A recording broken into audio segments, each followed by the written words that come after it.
What about a OU themed escape room where you had to answer OU trivia and you had to know your OU shit to get out? Like it could start simple, like the national championship years or the combination to a then safe. it goes to Heisman Trophy winner numbers. Yeah. Like 6 for Yeah. Baker, 1 for Kyler. You've got to get into player lockers. 36 for Steve Owens. Yeah, that'd be pretty cool. You gotta call the right sequence of plays. And what's the goal? To get to the 50-yard line? Get to the touchdown, get to the end zone. Get to the end zone? Or like maybe you have to get an undefeated season. Like you have to recreate a season that's the 2000 championship year. There's the rooms. Each of them, 7 rooms for now that are you choose a room. That's too many rooms. We can't afford that big of a place. Oh, it's gonna be a big place. It's gonna be awesome. Steve's house is huge. Yeah, yeah. It'd be good for an escape room. It would be really good for an escape room. They come to the front door and they have no idea.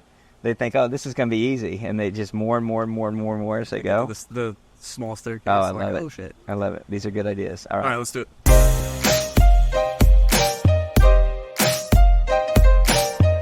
Well, welcome back to Two Homers and a Realist.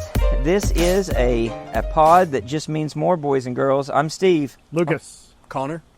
And you know who is not SEC ready? I think Jay. Jay's not SEC ready. So yeah, I did wake up Monday. Yeah. The morning it just felt a little more important to me. It felt like it meant more. The last couple of days it felt a little bit more important. It's felt a little bit better. I felt more focused. More focused, more motivated. Yeah. At work, at play, whatever I'm doing. It's just meaning more. It means so much more. I'm glad y'all did. So you're here. Jay, for whatever reason, I'll badmouth him. We're in the SEC now. That's not SEC mentality. I expect more. Yeah, that's right. I expect more. No, in the SEC, that don't cut it, and you get criticized. Yep. So he's out there. You turn into Arkansas. Now, then again, maybe he's out there on the recruiting trail. Maybe he's building things. I don't know. I don't know what he's doing right now, but he's not here. I tell you where it means more as well is when you're out and you're trying to reel in a big one, and you're trying to, when you're on the lake, and that's when it means more. And Fluke Luke, he knows all about making it mean more. Fluke Luke Fishing, he's going to be the sponsor for tonight's podcast. Here we are right before the 4th of July, and he's declaring independence from hunger because he's delivering the fishes. That guy's out there, Fluke Luke Fishing. Go check him out on YouTube.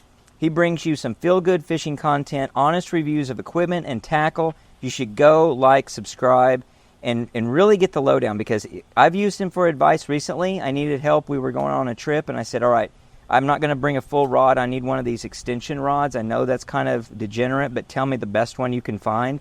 And he had great advice. He said, here's what you want to stay away from. Here's what you're going to want to use. This is going to go with it, the hooks and the sinkers. I don't know anything about it, but he told me everything I needed to know. So Fluke Luke, thank you. And you're a big sponsor for tonight's pod. Well, guys, SEC ready. That's the big theme right now. We are here on July 3rd.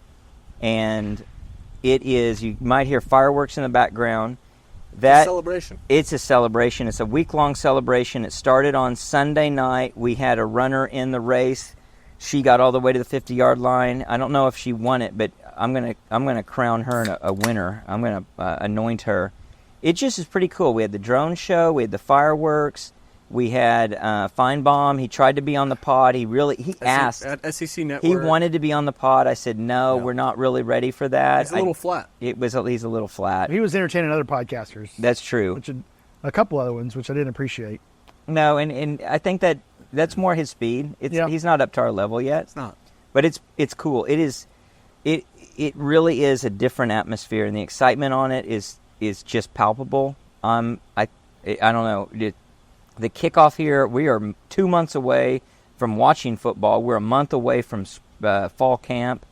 It's just going to start accelerating. It's going to get really, really cool. Yeah, I said it before the pod, and I feel like at this point in the season, off season, I'm talking about how long of an off season it's been, how long it's taking us to get to the game one. It's felt really different this year. I don't know if it's just because of stuff going on in life or whatever else, but I feel like we're so close, and I feel like we played Arizona, not that long ago. Yeah. So I'm excited. I think the national perception that OU's received over the past few days with the celebration and everything that's gone into it, the publicity we got on SEC Network all day Monday. Obviously, like you said, Paul Feinbaum making his appearance, and a lot of things said by our administration. I think we'll probably get into it as well. But some stuff said by our administration that kind of put our foot down, saying, we're not here to mess around. We're here because not only we want to be here, but we also deserve to be here. So, I don't know. It's just everything's kind of coming to a head, the culmination of the celebration and what we've been waiting for and anticipating, to think that we're going to be playing the Tennessees, the Alabamas, the Auburns, etc. in just a couple months is pretty awesome. So I'm amped.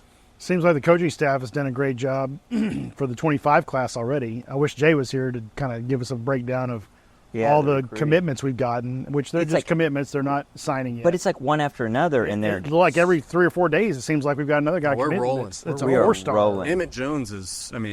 He's putting together. A great I wide think receiver one of the things, one of the again high level points that I saw is hasn't been a wide receiver class put together like this since 2002 or something along those lines. Well, we did have 3 5-stars. Yeah, and I don't know out where the stats. about I don't know 5 what years ago. made up that stat, so I have to go back and look again. Wish Jay was here to kind of comment on that. But regardless, what he's doing, what other coaches are doing, what we did at the Champ U barbecue apparently a couple weeks ago. Really good stuff coming out of that. So I don't know. OU's rolling right now. I think we just need to carry it Here's into the my season. analogy to it. So if you're at a party and it's a pretty cool party, it's fun. You're talking to people. There's attractive people, fun people. It's a good party, and you're hearing about this after party that's going on, that's always goes on, or maybe there's another back room that you're not really allowed into, and you're like, oh no, it's fine. This is as good a party as that. And then all of a sudden you get through the velvet rope or whatever, you get invited to the after party and you realize what that is, and then you see the difference between the two. That's the feeling I get, that we are now in the next level. And we look back at that other one and say, that was fun.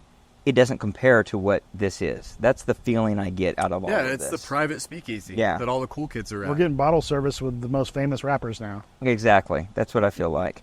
Well, one of the things that you have to do, I guess, if you're going to step into that party, is you got to give your coach a really big extension and a additional big contract. And I that's wouldn't say what it's we a big did. contract. People made a big deal. I Right. can't believe they're extending him with all that money after just the 2 years. We had a down year and then a good year.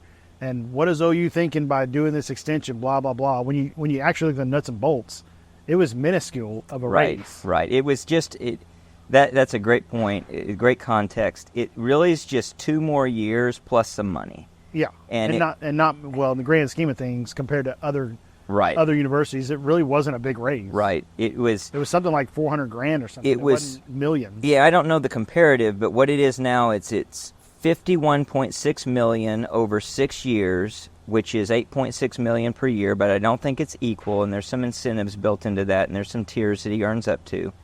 And to the criticism, I identified some pros and some cons. What I think people don't appreciate is, and yes, granted, it's tough for any of us to hear those kind of numbers who don't make that kind of money, and just to really fathom what that means. But you do have to compete.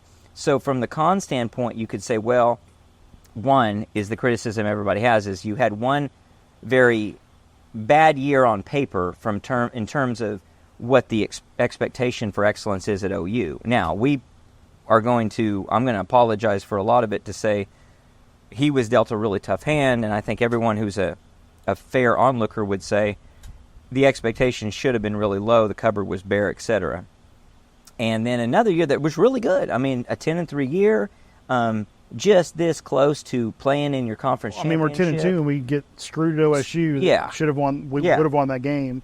And then Kansas, you really just have to pick up a first down to ice it, or stop them on a 4th down to win it. Right. And you're We- playing in the worst weather that you've played in a decade. And at that point, yeah. we're 12-0. And you're playing in your conference championship, in which case you're probably We beat Texas again. Yeah, you could beat Texas again, and you're in the playoff. I mean, Yeah.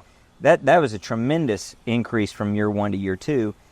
that aside, the other cons would be, well, it might disincentivize him to the extent that it insulates him from reward, that he's already gotten his reward. I don't think that's I don't true. think we have mentality to, doesn't I don't work think we like have that. to I don't think be so either. concerned about that. It The extends. one con to me was it's not trying to keep Brent here, because I don't think there's no other job He's in this not going country that he would anywhere. go to. Right. I mean, he's not going to Bama, he's not going to his alma mater at Kansas State. Right. OU is going to be his final job as long as he keeps winning. Yeah. So there was no risk of him jumping Leaving. ship. However, So It- why do you really need to give him 2 more but you years? can't Still- take advantage of a guy. Well, right. I was talking to a friend of mine about this as well. I agree with that, Lucas, to your And point. again, but I don't have any problem No, with the no, no. extension. Yeah. I'm saying the naysayers are acting like, you You're need giving automatic you money need to to a give guy who him this doesn't to need keep it. him around, when I don't think that was part of it at all. Not a risk. I think it just further reinforces the confidence that I think the administration has with him, and I think it lets Brent be more Brent. And I agree. everyone can kind of take that as, with a grain of salt and say, what does that even mean? But talking to a friend, it's like you're watching Brent in some of these interviews, you're watching him, how he's been from year one to now. Brent feels like Brent now. Brent is feeling more like the Venables that But I remember, would remembered and Yeah. what I would expect. He's in his groove. And I think he's kind of got his chest puffed out a little bit. And I think with any sort of extension, especially one with the one that we gave him, I think it says, hey, Brent, like, keep doing what you're doing, and we're fully behind you to go do that. and I've been one of those guys in the past. We've talked on pods about culture, and I kind of poo-poo that a little bit. But there definitely has been a culture change in the players speak. Like, it's not just coach yeah. speak. They actually They're buying in. they feel like family. Like, they feel like all these guys are family, and that the what's it called, the soul mission is actually a pretty big incentive for a lot of these guys that are committing, because they come in for their visit and they're somehow, I don't know how it all works, but they're wowed by the whole program, because nobody else around the country is doing that, and they're really seeing that as a huge and positive. the parents are, and the parents. extended Yeah, right. family are. So I kind of have to come back a little bit on that, where I didn't think culture was a major factor, and it seems like it is in recruiting. Especially. I would agree, and it's like you guys read in my list. So the other con I had, and I think this is legitimate, is it extends a lot of financial obligation without proven results. Now, we're going to argue we're on the right trajectory, but to me, the biggest part of that criticism would be, okay, what is the buyout? Yeah. And is the buyout outrageous? I don't know what the buyout is. Maybe that's been disclosed. I haven't seen it. I haven't seen it. I would hope it's not ridiculous, because you just never know. There's no way it's like a Tom Herman or a Jimbo Fisher. I don't. Hopefully not. So then I look at the pros, and this is going to echo some of the things you guys said, and I think these completely outweigh the cons. It incentivizes to the extent that it enables him to take risk, because now he doesn't have to worry. If you're a coach, and we see this so much in sports, professional sports to this semi-professionalized college sports, that if they're trying to get to that next level of achievement, they play it safe, and they don't take the chances you have to take to be championship football or championship sport, because they know, all right, well, I got this big incentive if I can just – and I tell you the truth, Lincoln Riley was, whether or not he intended to be that way, he was kind of on that cruise trajectory. I'm just going to do enough to get to the game, get to the playoff, and maybe I'll luck into it. Whereas it's like, no, to get to the next level, you've got to take chances. And if he's got everything else in the world taken care of, he doesn't have to look over his shoulder at what someone else is making or think maybe the grass is greener somewhere else. He's got the contract right now that says, Brent, you're well rewarded. You know you're well rewarded. Go get it. And we're full trust behind you. Go do whatever you need to do, because you're not going to have a bad year. Like, some of the chances he might take could roll off a year where you miss the playoffs. And you say, that's okay, because you're taking the chances to get us to where we need to be over the long term. We want to incentivize you to take risks. Well, you turn into a Dabo Sweeney or a Mike Gundy who turns complacent. Complacency, exactly. Because they have these massive contracts behind them. With Mike Gundy, you have a lifetime contract behind you. If you're Dabo, I don't know what he's on or how much he has left, but it's like you just said, they turn into these kind of shells of men to say, I've been successful in the past, and in Mike Gundy's, you can redefine success in whatever way you like. The guy's won games and gotten to big spots, but you've done all this in the past. If I just hold on to that because I have the prior support, I don't need to do anything different to make sure that I'm adapting. And my with point the would be you landscape. don't want to do anything And different. And Dabo doesn't because want to do anything different. especially And if neither does Mike. you're Mike Gundy, that's a great example, and Dabo as well, but Mike maybe more so. You're in that, I really don't want to screw this thing up. Their expectation is here. I'm just going to meet that expectation where we're laying this money out to say our expectation is championship level expectation. And and this comes back to something you started to kind of allude to, Lucas, and that is there's almost with a guy like Brent, which is an attribute, it's almost a guilt factor that he's going to they're paying me this money, they're telling me they want me to win. Well, and on top of that, you have what we've heard on podcasts, what we've heard from people from the inside. You have an administration who's also willing to go and adapt. And they're showing you that. And yeah. help you lead the charge. They're not putting all the onus on Brent to say, tell us what you need from NIL. Tell us what you need us to do. It's, hey, here's what we think is possible. Here's what we can accommodate. Let's work together to make sure this works so that we can continue to be that football team that has a track record of success and has a track record of competing for championships. I think dovetailing with that would be, and this is definitely something you both were saying, it shows a commitment, not just to him, but to recruits, donors, and fans. It lets everybody know we are committed to this guy. Don't you have any doubts? We're going to give him the resources. We're going to give the whole program the resources to succeed. We are willing to put the money ahead of it and make an investment rather than we're only going to pay you after you achieve it. Well, that's kind of like cart before the horse. Mm-hmm. This is saying we're going to make the investment. If you're a recruit, don't have any doubt. This is our guy, and when you're committing to him, which he's asking you to do, he's asking you to because he's different than other coaches, different than Lincoln Riley. He wants you to commit, and when that commitment comes out, he's like, "You're ours, and you're in, all in." Yeah, you don't hire a guy on the condition that you have to win to get resources. Yeah, this you is hire a guy knowing that you have the resources to give him to be successful, and show all the recruits, all the donors, all the families. This is the real deal. We are all in on this guy. We're all in on this program. And the other thing. And this is a real kind of on the side, but I think it's a real pro. It enables us as fans to be fully critical of any shortcomings. Like, I don't have to hold back. This guy's well paid. And again, he knows it, and that comes back to the guilt factor. Like, he can't fall back on, and no one can fall back on, well, you got to give the guy a chance. You know, he hasn't earned it yet. No, he's got the money. And absolutely, he deserves, and he wants, and he embraces criticism. And at this point, it has to be, and again, fair or not fair, and to your point, I think it's fair, those criticisms have to come in the lens of SEC standards. Right. It's not to what we view as a past standard of what we've done in the past or what has worked in the past. It is what is working in this league. Are we doing enough to make ourselves competitive and be the top in this league? Be in the top tier of this league.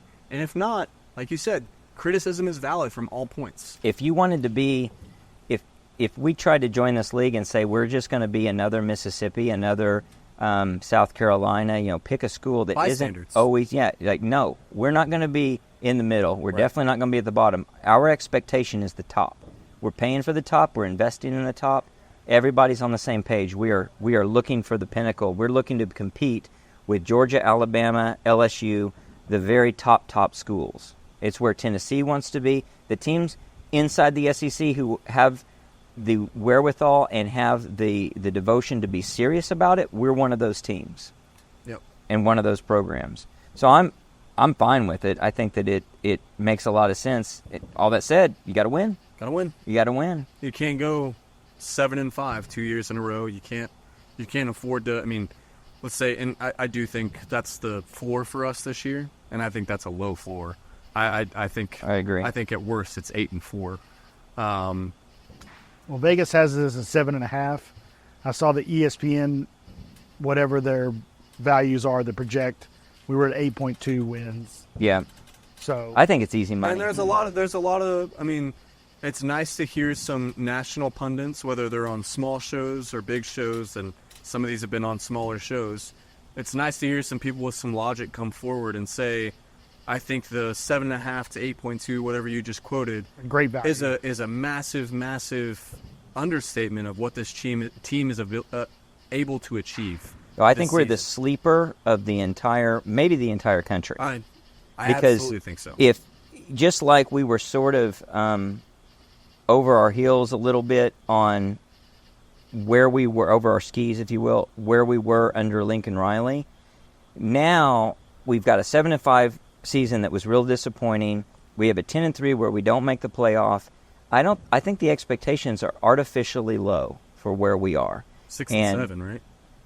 Uh, Was it 6 and 7? or 6 and 7, yeah, 6 and 7. First Right, losing 6 and 7, season. yeah, losing season with the ball game. Yeah. So 10-2 regular season yeah, last year. in 10-2 regular, 10-3 overall. Yeah, so if you just go 6 and 6 and 10-2 might be Right. the more appropriate numbers. Yeah. So to me, it sets us up in a great position, and my hope is that won't last forever. You'll be back to the expectation of achieving the very top, and that's where Alabama is, and that's something that they're up against, actually, because as good as things are going for them, it's going to be hard to follow the expectations of what they've got.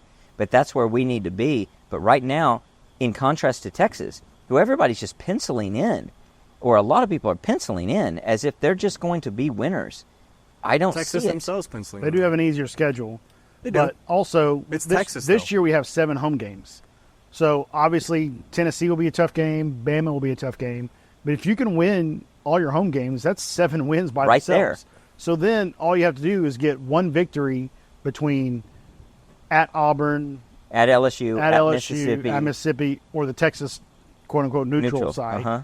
You pick up one win in there, and you've done it. You've done your 8-4. Yep. But I'm hopeful that we go 9-3. It's gonna obviously we'll do our preseason prediction coming up in a couple podcasts from now. But I mean, win your home games. Yeah, absolutely. 9 and 3 probably gets you an at-large bid to the playoff. Yeah, you're going to be right You're on on the that bubble. on that bubble. Depending on what 3 losses you have, Yeah. and assuming the losses to at LSU, you could even put a Bama in there and a Texas. You're Yeah, depending on what happens Depending the on what rest happens of the to everybody country, else, yeah. I think there's a really good chance of it. If you play out the rest of the country the way they've played out the last few years, what you're going to get is one team from the ACC, one team from the Big 12. There is no Pac-10 anymore, Pac whatever. The Big 10, aside from the very top, has been a disappointment. They're going to struggle. I mean, there's no way an Iowa is You making could get the 3 playoff. teams though, because you could have a Michigan, Ohio State, and an Oregon possibly. And that's it. Yeah. So there's 3. There's 3, 4 or 5, and that. But yeah, and I the keep one I keep arguing. the one non-power 5 at large. arguing Right. with y'all that there could be 6. 2 Big 12 teams, because it wouldn't be out of the realm of possibility that you get a Utah that wins them all. Could be, but it's And a hard. Kansas State. And then you that's get a runner-up. Kansas State or an OSU even that loses 2 games. Wins and- the conference And, championship. well, losers are, well, if they They're going to have to win the conference championship. I don't think there's any way they're getting in With 2 getting- losses and with not 2 winning losses the and not conference win the championship. conference. What if they have one championship. loss and lose to a 1 loss? Say Utah and OSU have 1 loss apiece, and then the winner is obviously in. I think the second place team gets in with 2 losses. I think it's possible, but you could also it'd be real you could hard. also factor in a 4th Big Ten team at that rate to say you have a 2-loss Penn State and a 2-loss Oregon that don't get into the conference championship game, and say these teams have played tougher opponents. Their points per game, whatever. Their eye test is better. We're putting 4 Big Ten teams in, and the one champ. It's going to be a really interesting If you conversation. look at the to have in SEC last November. year, in the where did we finish before the bowl game? We were 12. We were 12, right? Yep. But yep. the at-large would have got our Would've spot if bumped there was a us. 12 team. Would've But you bumped had us. Georgia, Bama, Ole Miss, and Mizzou But- all in the top right. 11. So that would have been 4 teams last year that would But have got the in. respect we would have with an SEC 10-2, there's no way we're 10 12. and 2 is definitely getting in. Yeah. But the 9 and 3 is the bubble to me. Even 9 and 3 is going to be hard. The respect we deserve and we're going to get, even if we don't deserve it, we're fortunately going to get it with an SEC schedule. There's just no way that that's going to compete with a 10-2 Big 12 schedule. The only thing I'll say will suck is we have 2 backloaded games back to back with Loss. Alabama and LSU, and going double loss late in the season, like being. Depends who they are, though. Yeah, it does. If those But two teams are top teams, being 9-1 and having this committee who has obviously showed recency bias in the Mm-hmm. past to say, OU lost their last 2 games and didn't make the conference championship, the 9-3 may not be as strong. At least in our eyes, it is. And I don't know if it would be. logical eyes, it is. If you lose those two and your one other loss is either Texas, Ole Miss, or Texas, or Missouri, one of those that was three. a big one. Wow. That sounded like a misfire over there. It sounded One of like those it was in the three backyard. would be earlier in the season, obviously. So losing those two towards the end, depending on if they were blowouts. Missouri's a late game too. But if they were blowouts, or if we lose at home to Bama by a field goal, You're right. we lose at Right. LSU by 7 or Right. 8 or something. Yeah, like that. that's a good point. You can't get destroyed. Right. No, You don't can't afford to get Yeah, no. destroyed in any loss. in No, my no, no, opinion. for sure. Unless it's a one. But that's unless true Your only always. loss. But that's true always of everybody trying to get into a playoff. And we're talking about trying to compete with a team that's barely going to be on the radar. Yeah. They're going to be an afterthought. And what we probably need to appreciate even more is not just how it's been in the past, but the focus going into the. I'll make a prediction going into this college football season and halfway through it, especially. It's going to be a 2-league team, or two conference league. That's all they're going to talk about. They're going to talk about what's going on in the Big Ten, what's going on in the SEC. Yep. That's going to be the storyline everywhere, and it's going to be real tough for anybody to get screen time and attention time if you're out there in Big 12 land or ACC land and you're just scraping along. All you are there is the upset team. That's the only reason anybody's tuning in to see you. They're not thinking about, boy, that Oklahoma State team or that North Carolina team, they're really something despite those 3 losses. Or 2 losses. That's not going to happen. They're not going to get the same notoriety, especially with the 2 backloaded games that are going to be. I mean, you talk about prime time games. You talk about viewership for an Oklahoma Alabama and Oklahoma LSU on Thanksgiving weekend. Oh my goodness, that's going to be tremendous. It'll be pretty incredible, and I think that's, again, just back to the overall hype around the conference and stuff. And it's a point that's been beaten to the ground, but having those matchups week in and week out, not only for us fans but nationally, it reinforces the 2 power conferences that are going to end up being a thing. And it's going to be such good viewership. I'll make another prediction, and let's revisit this. Let's try to revisit this and talk about it, not just in the preseason, but during the season to see if this stands up at all. I'm going to predict that with the matchups that we've got, and in combination with the league we're going to be in, and especially in combination with the hype that's going to be going into every one of the games time-wise, those are going to be exciting crowds. No more of this, wow, that crowd just wasn't into it. I mean, I think I anticipate losing my voice multiple times during this season. Undoubtedly. And I think that's going to be loud and rough every game. And you can remember in years past where we had tight games, but it was like, well, we just had a tight game. Yeah, I had to get excited because I didn't get excited. The only time I had to get excited was in the 4th quarter when we're trying to defend a 2-point conversion. And I was frustrated. Not to lose the game against West Virginia. You know, I was like, my Iowa attitude State, was, or I'm not going to TCU. scream on Stephen Parker. defense for this. Like, we should, like, I was kind of conceited about it. It's like, no, you should be good enough. You don't need my help. But I appreciate you'll need my help against Alabama. You'll need me in the stands. Well, and with it's another 86,000 people you look at the yelling. one bad, quote unquote, bad conference game we have at home against South Carolina. South Carolina goes out and beats teams. Absolutely. I mean, they've given teams trouble in the past. So, you're never going to have a situation where it's going to be short of needing to be a racket. Is it the in case state. that our weakest, on paper, our weakest conference game is as strong as our strongest at-home conference game in the past few years? from a Big 12 perspective? It's pretty close. Outside of the years when you had like a number 2 or 3 Missouri come in back in the day. Yeah, like 15 Chase years Daniels. I ago. mean, what was the biggest conference? There's Big 12 been a couple conference big game? Bedlam games at home. But they only where kind of, OSU's come in the top 10. they kind of emerged as big, though, I right? would say the last big quote-unquote game we had here in the Big 12 was TCU in 2017. And that's a long time ago. And that's 7 years ago. So I think that's the last time we all really needed to be. I mean, not needed to be, but we needed to be, but we were. It's like one of those things where you come, it's like Texas Tech 08, and it wasn't. Everyone wants to compare those games. They're not even remotely close. But it takes that. It takes somebody being that good. Yeah, it's like, hey, like we finally have something good coming here. Let's get ready for this. And There's a momentum let's spend factor, a week too. Of being hyped up to. We're going to ready. be so hyped, I think, as a fan base, and so invigorated that it is. Whereas it's been kind of an automatic downer, now it's going to be an automatic upper. That you're going to come in fired up, and honestly, South Carolina might say, guys, we're just South Carolina. Why are you yelling so loud? Why are you so mad at us? Because we're Oklahoma. Because we're Oklahoma and we're winning and we like it. I really feel like it's going to be more of that atmosphere. The Tennessee game, I remember the Tennessee game back in 2000, what was that, 13? Mm-hmm. 14? 14, right? 14. Yeah, 14, 15 back-to-back. 14. And it was pretty exciting around here, but it was just because of the non-conference slot, and Tennessee wasn't much of a team. Right. Different Tennessee team, and also different implications for us within the Yeah. conference. Yeah, And the that game is implications gonna are so be- huge. It's going to be a ruckus, man. It's going to, I mean, I'm trying to picture myself, and it's scary.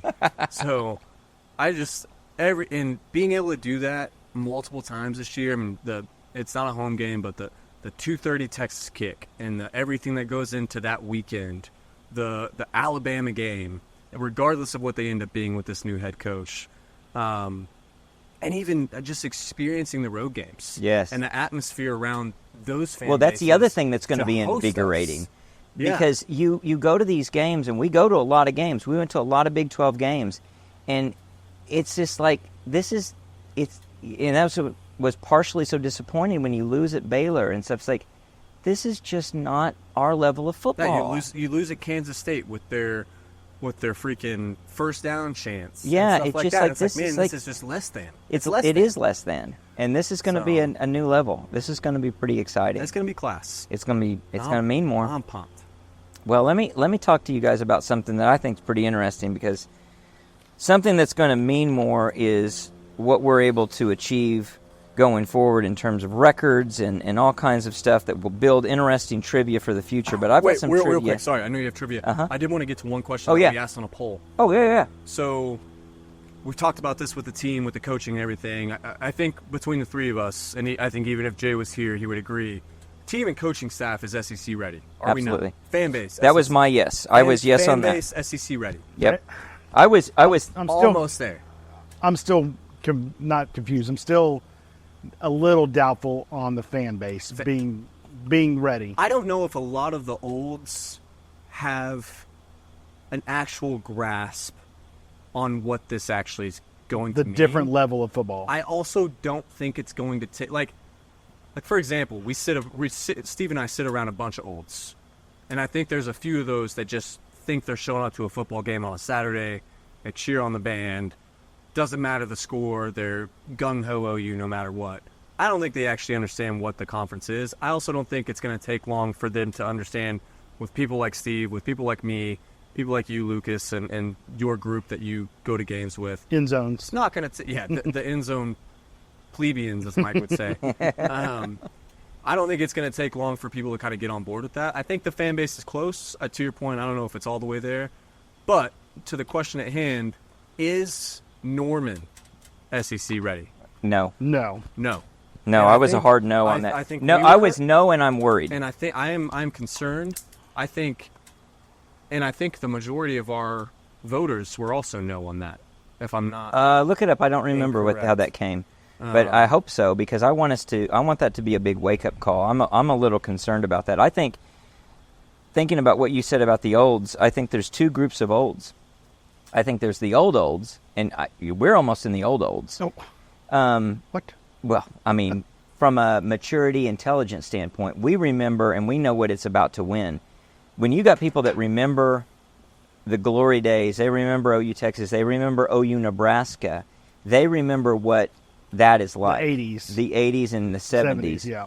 When you've got another group of people that it's been a long time, and I do think that they have gotten to a comfortable level where they don't really get what it takes to compete and what it all is about. And it's almost like they, and I'm glad to tout it as a university, the most conference titles out of any other program in the 50 in the sport. I do think, excuse me, I do think those folks hang too much of a hat on that. We lose to Kansas State back in 2003 in the Big 12 championship.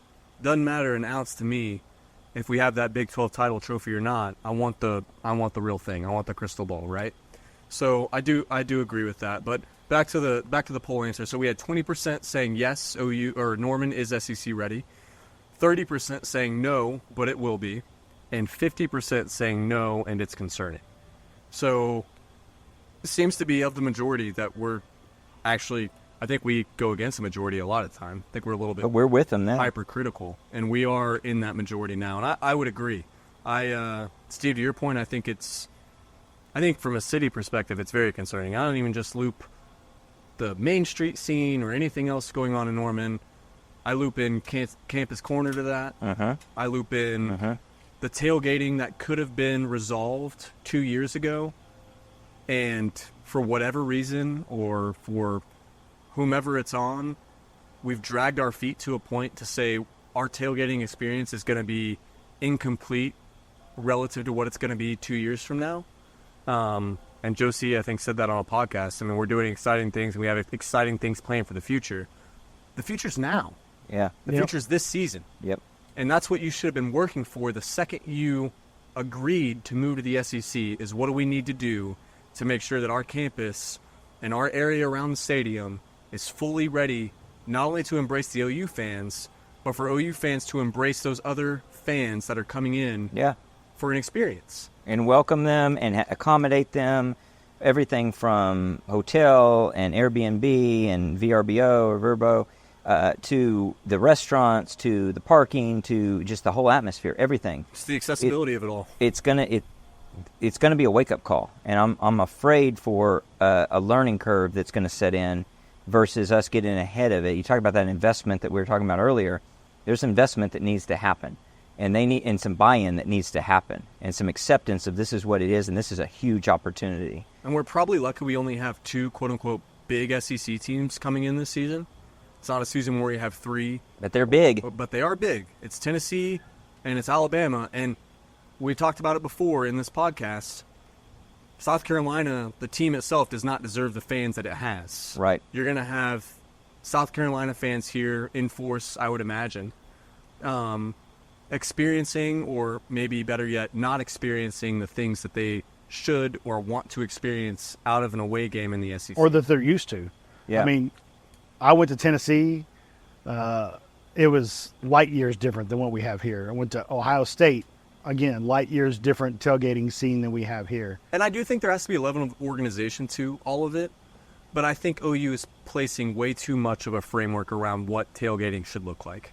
I think I'm not saying it necessarily needs to be a free-for-all and go wherever you want and put a tent wherever you want and do anything you want. It's too regulated. But it's way too regulated in where you can't put things. Too regimented. And- and too like It's over painful. here in the corner. No, right there. No, Yep. a little bit over. Yeah. Literally, if you're 10 feet without this zone, Yep. we're moving you. Right. Or we're kicking you out. Yeah, and I would criticize something that Castiglione said recently about that, saying that the fans had asked for more organization accommodation. That was a cop-out excuse. It was a very, very ignorant answer. Yeah. There's only a very small group of individuals who have a ton of money who don't want to go set up their own tailgate. Who want it catered in. Yes, exactly. And they forced everybody in the catered-in realm, and that's revisionist history to come back and say that we did it because we had to do it that way. That's No, poor. you chose to do it that way. And look at your demographic who's out here tailgating as well, or who wants to be out here tailgating. Yep, exactly. Your demographic isn't the,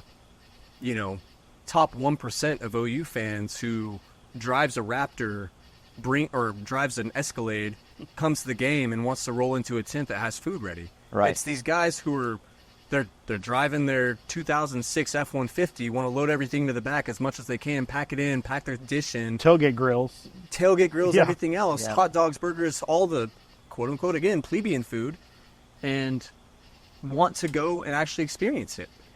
So, I don't know. It's, I'm concerned. I'm frustrated. I think we're lucky in this Yeah. group to have such a great place to hang out on Saturdays.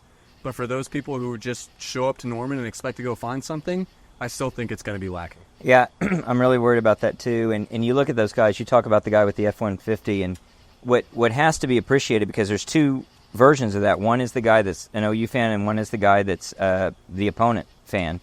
And in especially the OU fan, they're going to bring 20 people, and 15 are going to the game, and the rest are sticking around. And that's what you want. You want an atmosphere outside of the game that's super exciting. And when you got the visitors, they're going to bring people that don't go to the game, and you want them to feel just welcome. experience the pregame. Just and experience it. everything Some of them are around going in the game, and the others are going to stick around and hang out and do their thing. You got to be ready for that, and you got to have facilities for that. I think OU is ramping up for it. I don't know if they're going to be ready for it. I'm pretty sure that Norman's not going to be ready for it. That's my Norman worry. won't Hey, be ready prove for it. me wrong. I love it if you can, Yep. but I'm really worried about it. Well, let's get to some things that I think are a good off-season topic, which is, and we've talked about some of these, or we've danced around them. So I've got some what I call intriguing OU trivia, and I'm going to see if you guys can name some of these, and I will be shocked if you can get these things right, because I couldn't get a lot of them right, and some of them are just eye-opening and weird. So the first thing I want to talk about is, obviously, with the 14 championships in the conference, we dominated the Big 12 conference. We won on the road, we won at home, we won neutral site, we did it all. We won, like, I meant to write the number down. It was something like 75% of our road games. 70 of road games. It road games in the Big 12, in our history in the Big 12, going back to 1996. Looking at all the teams that were in the Big 12 at the time they were in the Big 12, can you guess what our record is against Big 12 away games in our final appearance in those away games? There were 14 times we played an opponent on the road in the final appearance for us in the conference.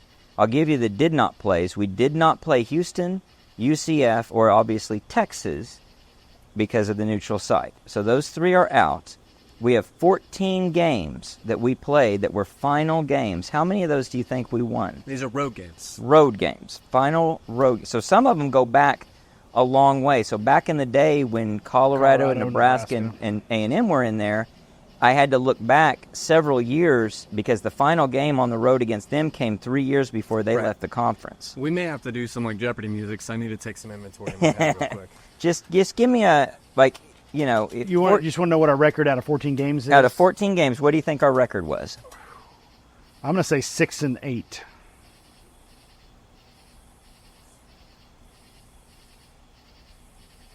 I was close to that. I think I was gonna say. I mean, I'll say we went through the inventory a little bit last year with the teams that we played. Right. You know there are no prizes here. We're just I trying mean, we to lost to I know. OSU and Kansas the last I'll time, guess so 7-7. I would wish. We were 4-10. 29%. We won at Iowa State, Kansas State, Cincinnati, and BYU. We lost at Nebraska, Texas A&M, Missouri, Colorado, Kansas, Oklahoma State, TCU, Baylor, and Texas Tech. We did lose at Oklahoma State. How about that? 4-10. Something that I think is even more shocking is what was OU's win-loss record in final Big 8 away games. Another league where we won close to like almost 80%. Like it was high 70% of our away games in our long span in the Big 8. So that's only going to be 6 games It's only gonna it's because there's 7. no Texas. It's 7 games. There's only 8 teams in the Big 8. Right. One of them is us. One of them Texas is the isn't neutral in the site. Big 8. Oh, that's true. So, but also keep in mind this. I went back. If you look up the Big 8, technically speaking, I don't know if I agree with this, but they claim the Big 8 goes all the way back to 1920s because they count the The Big Big 7 as the Big 8, With an extended team. Oklahoma State was added to become the Big 8. So I don't buy all that. Whatever. It didn't matter. There wasn't anybody who exited. Right. So it doesn't matter. 1-6. Better than that. I We were mean, so bad in the 90s. That's shocking. I guess, yeah, because that is the bad part because you're getting Yeah. 90 1995 is the 94, last. 95. Yep. Yeah. And those were super lean years. I'm going to say 2 and 5. 3 and 4. We beat Iowa State, Missouri, and Oklahoma State. We lost to Colorado, Kansas, Kansas State, and Nebraska. So it's a losing record is something that's just phenomenal in both cases. And then when you look at the fact that we lost to Kansas and Colorado, and Nebraska's okay because Nebraska's good in both cases. Two but different conferences. in 2 different conferences, our last game against them was a loss when we dominated them in both cases, especially Kansas. The Kansas one's wild. Who's so awful. And Iowa State. Crazy. And they beat Our us record against both Iowa State times. was incredible. Well, we won. We won against Iowa State. I just mean Yeah. over the length of the Big 8. Yeah, it's just ridiculously strong. Because if I remember Yeah. right, like Iowa State's only beat us twice or something and like to that lose over to like Kansas 50 State. years. or something. Kansas State was the worst football team in all of football Yeah. for so long. And our last chance at them in Manhattan was a loss. Well, think about our dominance against, which again, it's over the last decade, maybe different, but our dominance against Baylor holistically Right. and losing to them. And to lose to them. I mean, it's, Well, and OSU. I mean, what is it? and OSU. Yeah, and OSU. 90, 91. 91, 19, and 5 Five or or something, something like that. stupid. Yeah, it's crazy. So I thought those were eye-opening and something that That most people wouldn't That was grab. more palatable because of how bad we were in those At 2 that time. seasons that we're talking about. Only Like, with that awful, unpalatable, Yeah, how you're bad we talking were. Yeah, Schnellenberger I guess Blake it's era. understandable. Maybe would be the right Right. word. Yeah, So, the Big 12 one's tough to We swallow. know when to leave conferences. It's when we start not doing well. So I got one. What OU starting quarterbacks have had Super Bowl victories? How many, and how many can you name? If you want to just guess the number, I think it's only one, and he didn't play quarterback in the NFL. I will give you this. Not a starting quarterback. He wasn't a starting quarterback. No. It's just Joe Mixon. No, Joe Mixon didn't even win the Super Bowl. He wasn't a quarterback. No, he wasn't. No, I'm thinking, he's the. He's There the have only- been he's the- players. There have No, been yeah, players. But he's the Players. only OU player to ever throw a passing touchdown in Touchdown. the Super Bowl. And yeah, they didn't win. No, not true. Not true. Not true. There may be an asterisk with one of these. Troy Aikman. So there have been Yeah. 3. There have been Troy 3. Aikman's definitely an asterisk. Steve Davis, Troy Aikman, and Blake Bell. All 3 were starting OU quarterbacks, and all 3 won a Super Bowl. Only one of those played quarterback. Only one of them played quarterback. And he transferred to UCLA. And Chancellor Bay was an OU. It was an Yeah. important OU That's a starter. little bit of an asterisk. A little bit an asterisk, but an important OU transfer. only the only reason he transferred is he got replaced by somebody Right. better Yep. in the situation. It wasn't like he was here and never saw the field. He was Listening to Troy Aikman's disdain for Barry Switzer is pretty comical. it's kind of painful. He won him a Super Bowl. I know, and he hated it. He hated it.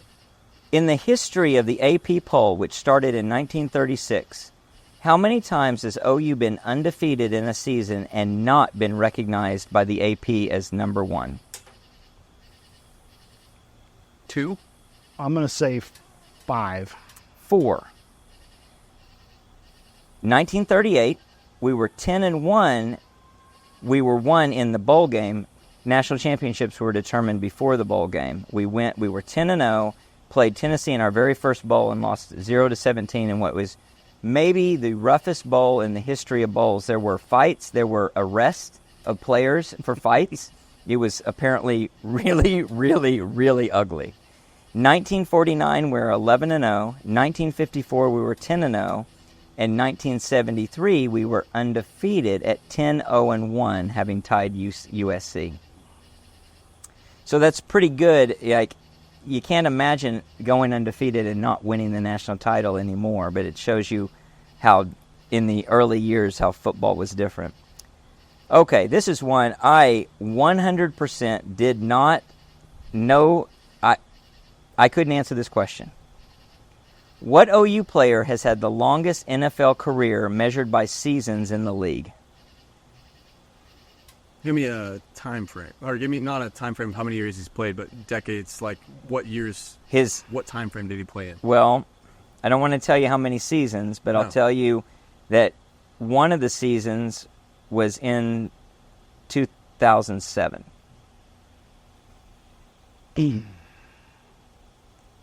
All right, I want one more. Most seasons. Can I get a position? I'm going to say Tressway. That's Tressway was. That's a good guess. but He was is later. 2, 3, 4, 5, 6th on the list with 10 seasons that span 2014 to 2023. And he's an asterisk because he still could be playing, obviously. Yeah. So there's several asterisks of guys still in the league that could eclipse this record, but it'll be tough still. All right, can we get a position? I mean, Trent Williams has played. Trent Williams is tied He's for third. fourth with Ralph Neely. Both of them had played 13. Ralph Neely played from 65 to 77. Trent Williams 2010 to current 2023, so he's going to at least have one more year. It's an offensive lineman, and you're never going to get it. Who is it? Keith Traylor, 16 years in the league. He was an All-American Denver from Broncos? 1991 to 2007. I think that might be right. I need to look. Number 2, and close if he could make his comeback, Adrian Peterson, 15 seasons, 2007 to 2021. Wow. Other notables, Lane Johnson, 11 seasons, Tressway, Blake Bell. Lane Johnson's still in the league, Blake Bell's still in the league. Jordan Phillips, 9. Damian Williams, 9. Also an asterisk, double asterisk. James Winchester, 9. All those guys still currently playing, so any of them could eclipse. Yeah. And probably James Winchester has the best chance. I mean, with yeah, his deep position. snapper. because He he can play can till go he's forever. 45. If kicker and deep snapper, these guys can go forever. Well, I mean, Tressway being a punter, I mean, I can remember watching NFL games when you had guys that were 43 years old. Absolutely, punting. absolutely, yeah. So that they could eclipse Keith Traylor, but I Yeah, I would have never got that. I would have never gotten it. What OU player has won the most nationally recognized individual college football awards for his career? Baker Mayfield. Baker Mayfield, 13 awards. Jason White won 7, Kyler Murray 6, Sam Bradford 6, Billy Sims, Josh Heupel with 5, Steve Owens with 4, Teddy Lehman and Ty Darlington each with 3. Now, you have to also say, obviously, there's more awards today than there used to be then. So maybe it's a little unfair, although I don't know how many more a running back could have gotten that a quarterback could get. So Baker Mayfield, that'll be a tough record to ever eclipse. I see the most in college football history. He's got to be way up there because of his career, because of the fact that he won so many in his junior year, and then in his senior year, obviously won everything. What 4-season stretch saw the most OU football victories? That'd be the 50s when we went on the undefeated run, right? The 47-game winning streak. How many years know, did you though, The say? what 4-season stretch saw the But they most didn't only OU play like 9 football games a season. victories? 2000, 2004. 2000 to 2003. 3. 48. Just barely Yeah. beating the Lincoln Riley years that were at like, I think, 46. So it's the key is the 4-season stretch. If you were to do a 5-season stretch, which is what the 47-game winning streak goes across, you would have more because you have more on that 5th year, both You played sides less of games it. back then. Yeah. Yeah, 10 and 11 games back then. Who was the but I was real nervous when I did that one. I didn't want that to be a Lincoln Riley year, and then I go back to the Stoops year and they beat it by, and I love it. I love it. Who was the first player recruited by Bob Stoops to be an OU player? Jason White. Jason White. That's right. That one you knew. Total America. Okay, last question. And what's funny is I either knew in the back of my mind that this was a trivia question, or I was really hoping and I found it. But when I found it, I was like, oh yeah, I think I have heard that before. What player was head coached by both Switzer and Wilkinson?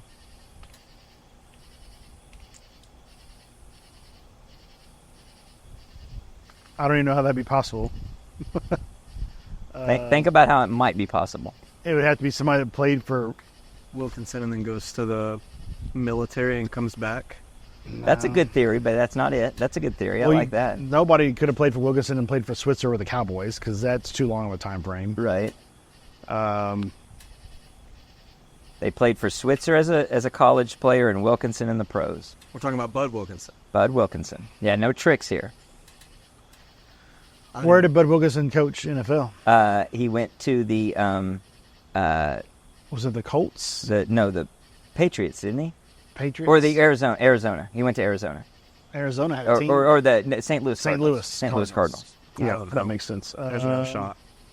The only reason that this is an extra legitimate question is this is a notable player from OU history. This is not just a nobody.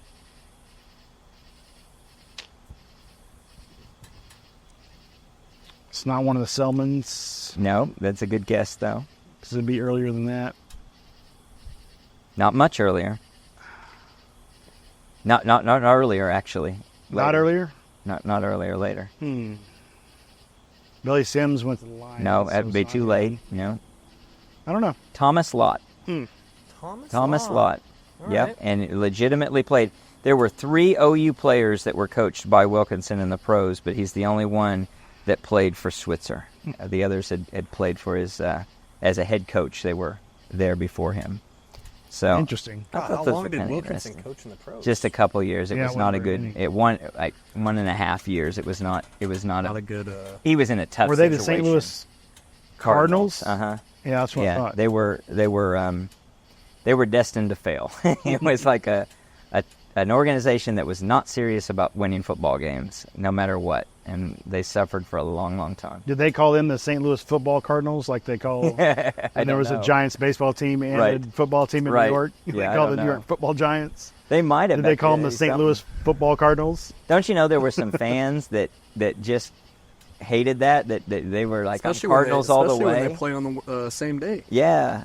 And you're like, oh, did you watch Cardinals game last night? lose Which one? No, I'm thinking they're upset at losing their Cardinals when they finally leave and go to Arizona. It's Yeah. like, man, that burns. That sucks. hurt. Sucks to lose your team. Well, I thought those were interesting Yeah, ones. that was good. Um, That could be a segment every week.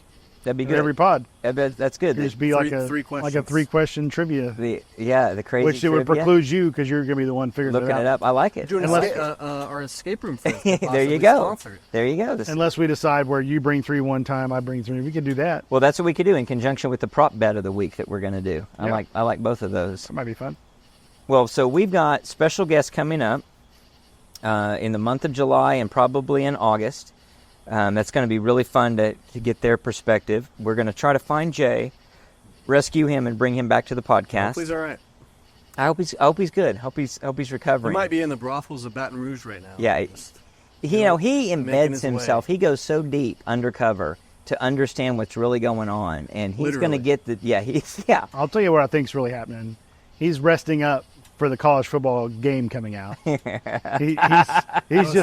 He's already thinking about the recruiting aspect of NCAA 25. Oh, he's one step ahead of us. Those thumbs need some rest. He's too. working on charts and doing all kinds of pre-gaming in relation to the drop on whenever that comes out. That's July probably 25th true. or He's something. probably practicing. He's probably sitting there getting his finger motions He's down. got NCAA 14 out, and he's working on memorizing plays. Yes. I hope he is because it's going to be completely different. So real quick before we bounce, too early season predictions. Any updates? Let's do it. Let's do some. So we've had some time to digest it a little bit. Get excited a little bit. Yeah. Nothing's excited a changed little from the bit. last time we did this. Well, what were our numbers last time? Do we remember? Nope, you're the statistician. I think I was 10-2. You were 10-2. I was 8-4. I'll stick with 10-2. I'm going to go with 9-3. I'm gonna stick with 8-4 Okay. until I see what this team on offense looks like. Okay. So I think that you, Lucas in particular, very legitimately could see the team come out of the gate in those first couple of games and up yours without any reservation. The only thing I could do is go down. We've made that mistake before though when we Right. destroyed Nebraska. Well, in 22, we're like, yeah, oh, yeah, we're yeah, going to yeah. go. Yeah, but I think we'll 11-1, see it. 12-0. We'll see it. We'll see if we see really efficient and good football. That was a valid upgrade, though. That was a I mean, the valid upgrade. Tennessee game is where it's all going to start.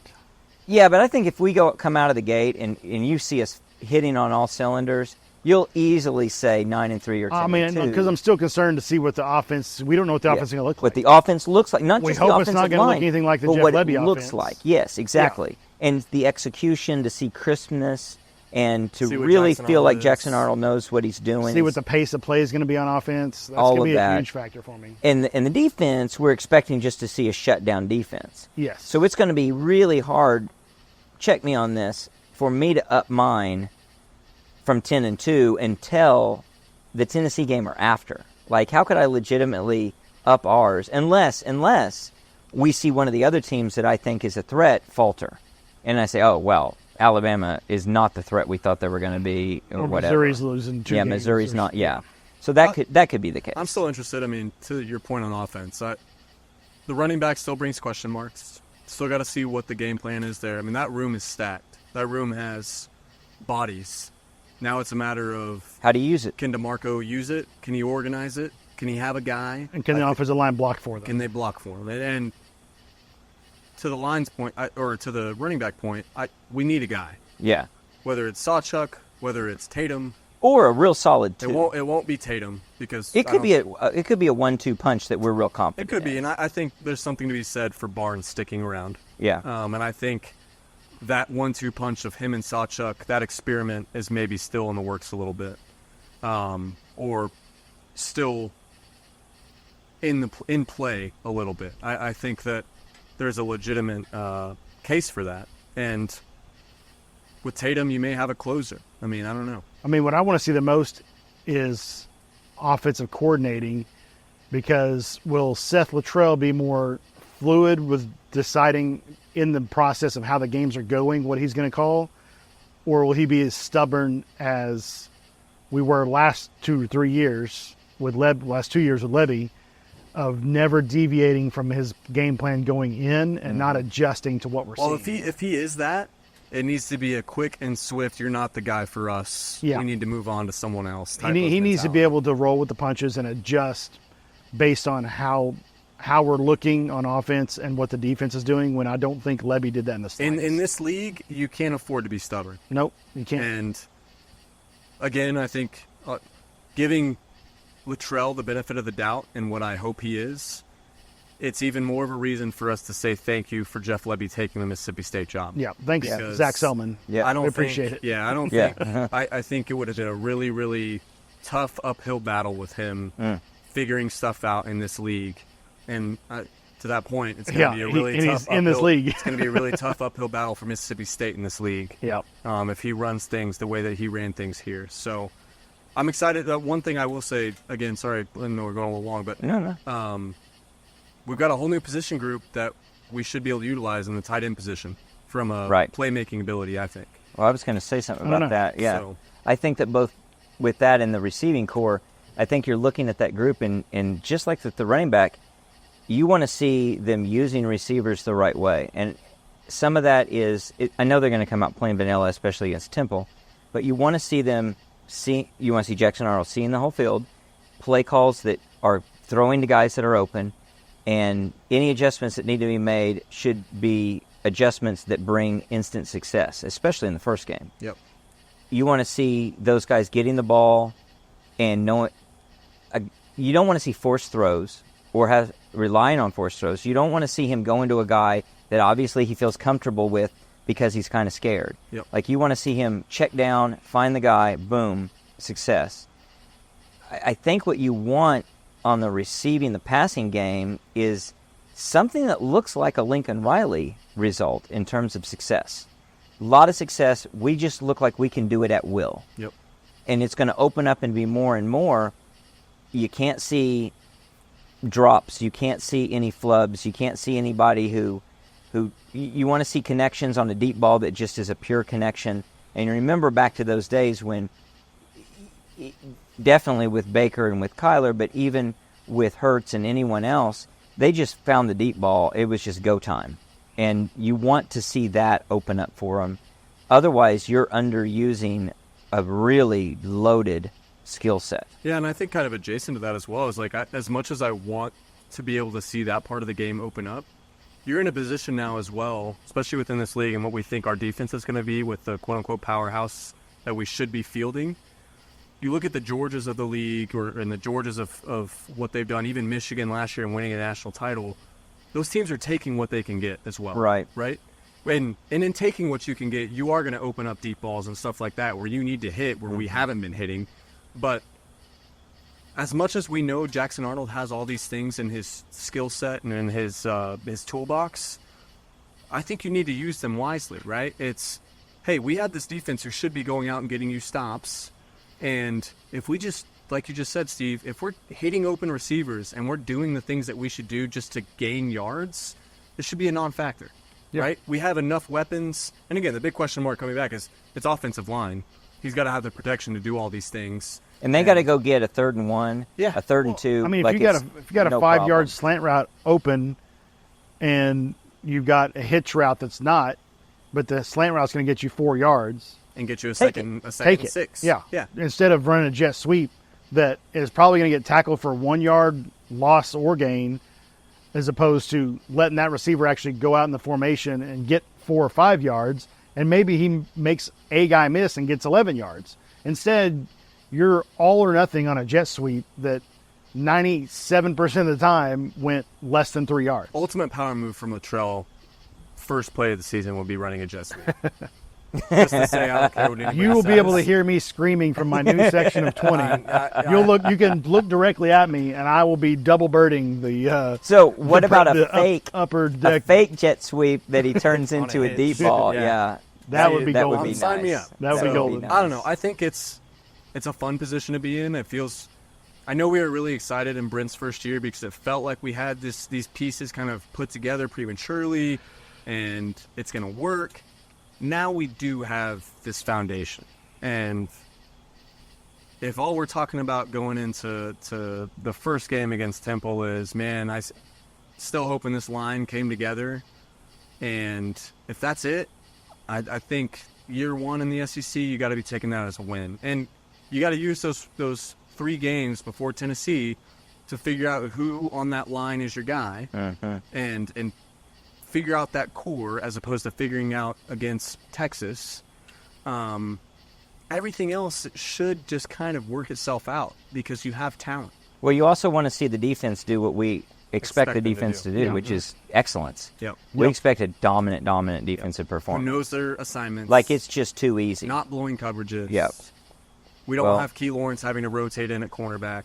Yep. We have actual defensive backs, and we have depth. So A lot to look forward to. A lot of we'll be covering in the weeks leading into fall camp and the season. Special guests coming. Anything else before we sign off, guys? I'm pumped. All right. Boomer. Sooner.